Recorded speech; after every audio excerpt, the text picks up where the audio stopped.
तो गाइज इस एनिमी को स्टार्ट करने से पहले मैं बता देना चाहता हूँ कि अगर तुमने आज तक ये एनिमी नहीं देखा तो इस वीडियो को देखने के बाद तुम्हें इस एनिमी से लिटरली प्यार हो जाएगा, क्योंकि ये एनिमी इतना ज़्यादा अमेजिंग है कि इसकी रेटिंग नारुतो और डीमन स्लेयर से भी ज़्यादा है। हाँ गाइज, इसकी रेटिंग पूरे 9 की है, जो खुद में बताती है कि ये एनिमी कितने नेक्स्ट लेवल है। इस एनिमी की स्टार्ट में हम एक सिटी को देखते हैं और फिर हमें एक ऐसे ट्रेजर के बारे में बताया जाता है जो कहीं छुपा हुआ है और जहां आज तक कोई भी नहीं पहुंच पाया। लेकिन कुछ लोग ऐसे होते हैं जिनके पास इस ट्रेजर का राज होता है और उनको हंटर्स कहा जाता है। आगे हमें एक आइलैंड को दिखाया जाता है। उस आइलैंड के बीच में एक विलेज होता है जहाँ काफ़ी लोग हंसी खुशी से रहते हैं। फिर होती है एंट्री एक लड़के की जिसका नाम गोन होता है। गोन एक पेड़ पर बैठा हुआ होता है और वो फिशिंग कर रहा होता है। अगले सीन में हम उसकी आंटी को देखते हैं जो अपने साथी फिशरमैन से कहती है कि वो मॉन्स्टर फिश पकड़ने के लिए पिछले एक हफ्ते से वहाँ बैठा हुआ है। तभी एक फिशरमैन कहता है कि गोन बता रहा था कि अगर वो मॉन्स्टर फिश पकड़ लेता है तो क्या तुम उसे हंटर एग्जाम देने दोगी। इस पर उसकी आंटी कहती है कि हाँ मैं देने दूंगी। तभी पास खड़ा एक आदमी बोलता है क्या बेवकूफ़ी है, 5 बड़े आदमी मिलकर भी उस मॉन्स्टर फिश को नहीं पकड़ पाए थे, तो ये गोन इतना छोटा होकर ये कैसे कर सकता है। तभी वो आदमी कहता है कि मीतो भी ये बात जानती है। मीतो उसकी आंटी का नाम होता है। तभी हम देखते हैं कि गोन की फिशिंग रॉड में कोई मछली फंस जाती है और वो जोर से चिल्लाता है कि मैंने मॉन्स्टर फिश पकड़ ली है। फिर वो अपनी पूरी ताकत लगाकर रॉड को खींचता है, आखिरकार उसे पानी से बाहर निकाल लेता है। उस मॉन्स्टर फिश को देखने के लिए पूरी सिटी में भीड़ जमा हो जाती है और ये सब देखकर सब लोग हैरान हो जाते हैं। तभी मीतू भी वहाँ आती है और गोन उसे कहता है कि मीतू आंटी मैंने मॉन्स्टर फिश पकड़ लिया, अब तो मैं मॉन्स्टर एग्जाम देने जा सकता हूँ। इस पर मीतू उसे एग्जाम देने के लिए हाँ बोलती है। तभी गोन कहता है कि देखना मैं एक दिन ज़रूर हंटर बनूंगा, और ये कहकर वो वहाँ से चला जाता है। इसके बाद हम मीतो के घर को देखते हैं जहाँ एक ओल्ड लेडी मीतो से कहती है कि देखो गोन के अंदर भी उसके पिता का खून है, उसे वही करने दो जो वो करना चाहता है। फिर हम देखते हैं कि मीतो उसके रूम में जाती है और उसे पूछती है क्या तुम्हें जाने का फैसला कर लिया है। इस पर गोन मीतो से कहता है कि हाँ। तब मीतो उसे कहती है क्या तुम्हें पता नहीं है तुम्हारे पिता भी ऐसे ही हंटर बनने के लिए तुम्हें छोड़कर चले गए थे। गोन जवाब देता है कि मुझे पता है। फिर मीतो कहती है क्या तुम्हें ये भी पता है कि इसमें कितने लोगों की जान चली जाती है। गोन कहता है कि हाँ ये भी मुझे पता है, लेकिन मैं ये जानना चाहता हूँ कि आखिरकार ऐसा क्या है हंटर बनने में जिसके लिए मेरे डैड ने मुझे छोड़ दिया।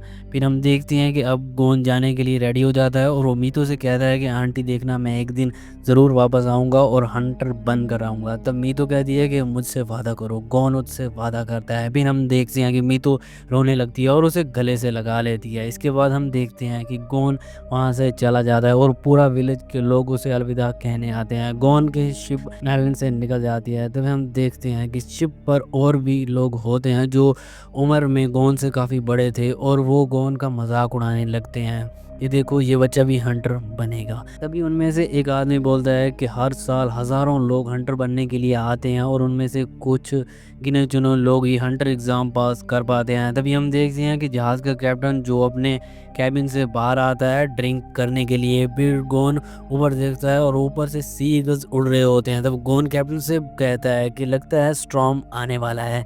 इस पर कैप्टन पूछता है कि तुम्हें कैसे पता चला। तब गोन बोलता है कि वहाँ ऊपर देखो सी ईगल्स। फिर वो तेजी के साथ शिप के ऊपर चढ़ जाता है और अपनी नाक बंद करके सांस लेता है और बोलता है कि काफ़ी खतरनाक स्टॉर्म आने वाला है। कैप्टन सोचता है कि ये बच्चा, इसके बोलने का अंदाज बिल्कुल ही अलग है। फिर कैप्टन गोन की आंखों में देखता है और सोचता है कहीं ये वही तो नहीं। कुछ देर बाद हम देखते हैं कि समंदर में काफ़ी ज़बरदस्त तूफान आ चुका होता है। तब सब लोग बोलते हैं कैप्टन हमें शिप से बाकी सामान नीचे फेंक देना चाहिए वरना हम डूब जाएंगे। तभी कैप्टन बोलता है ये तो बस एक मामूली तूफान है, इसे हम देख लेंगे। और वो समंदर की लहरों को चीरते हुए दूसरी साइड निकल जाते हैं। फिर कैप्टन आखिरकार सब कुछ देखने लगता है और बोलता है कि देखो तो एक मामूली से तूफान से ये लोग नहीं लड़ सकते तो ये हंटर कैसे बनेंगे। ये कहकर वो हंसने लगते हैं। फिर हम गोन को देखते हैं जो बाकी लोगों की मदद कर रहा होता है। तभी कैप्टन एक और लड़के को देखता है जो आराम से झूले पर लेटा होता है। फिर उसकी नज़र कोने में पड़े एक और आदमी पर पड़ती है जो कि एप्पल खा रहा होता है और वो बोलता है कि ये सेब कितना ज़्यादा खट्टा है। तब कैप्टन सोचता है कि ये लोग तो काम के हैं। फिर कैप्टन उन सबको अपने कैबिन में ले जाते हैं और उनका नाम पूछते हैं। इस लड़के का नाम क्राबियो होता है, ये लियोरो होता है। तभी कैप्टन पूछता है कि तुम लोग हंटर क्यों बनना चाहते हो। तब लियोरियो बोलता है कि तुम एग्जामिनर नहीं हो, इसलिए तुम हमसे सवाल जवाब नहीं कर सकते। तभी वो गोन से पूछता है। गोन कहता है कि मेरे डैड एक बहुत ही बड़े हंटर थे और वो कहता है कि मैं एक हंटर बनना चाहता हूँ और इसलिए मैंने अपने आइलैंड को छोड़ दिया जिसका नाम व्हेल आइलैंड था, और मैं ये जानना चाहता हूँ कि मेरे डैड हंटर क्यों बनना चाहते थे। तभी कैप्टन सोचता है व्हेल आइलैंड यानी कि जिंग का बेटा, इसका मतलब वो गोन के पिता को जानता था और वो सोचता है कि आखिरकार वो दिन आ ही गया। तभी लियोरियो कहता है कि बच्चे तुम्हें इसके सवाल का जवाब नहीं देना चाहिए था। फिर गोन कहता है कि मैं क्यों ना बताऊं। तब लियोरियो कहता है कि तुम बहुत ही बेवकूफ़ बच्चे हो। तभी क्रापियो कहता है कि लियोरियो सही कह रहा है। तब लियोरियो बोलता है कि बच्चे तुम मुझसे उम्र में काफ़ी छोटे हो, बड़ों की इज्जत किया करो। लेकिन क्रापियो उसे इग्नोर कर रहा होता है और लियोरियो काफ़ी गुस्सा हो जाता है। फिर क्रापियो कहता है कि हम तुम्हें अपने बारे में कुछ भी नहीं बता सकते वरना तुम हमारे सीक्रेट्स जान जाओगे। तभी कैप्टन अपनी असिस्टेंट कार्ड्सो को बोलता है कि एग्ज़ाम एसोसिएशन को बता दो कि हमने सिर्फ एक ही चुना है एग्ज़ाम के लिए। ये सुनकर क्रापियो और लियोरियो हैरान हो जाते हैं। फिर कैप्टन कहता है कि तुम सबका एग्ज़ाम शिप पर आते ही शुरू हो चुका था, और वो कहता है कि गोन को छोड़कर बाकी सब लोग मुकाबले से बाहर हैं। वो कहता है कि जो मामूली तूफान से मुकाबला नहीं कर सकते वो हंटर एग्ज़ाम कैसे पार करेंगे। अगर आप लोग चाहते हो कि मैं स्टोरी कंटिन्यू करूं तो चैनल को सब्सक्राइब करना, कमेंट्स के अंदर ज़रूर बताना। Thank you and happy watching.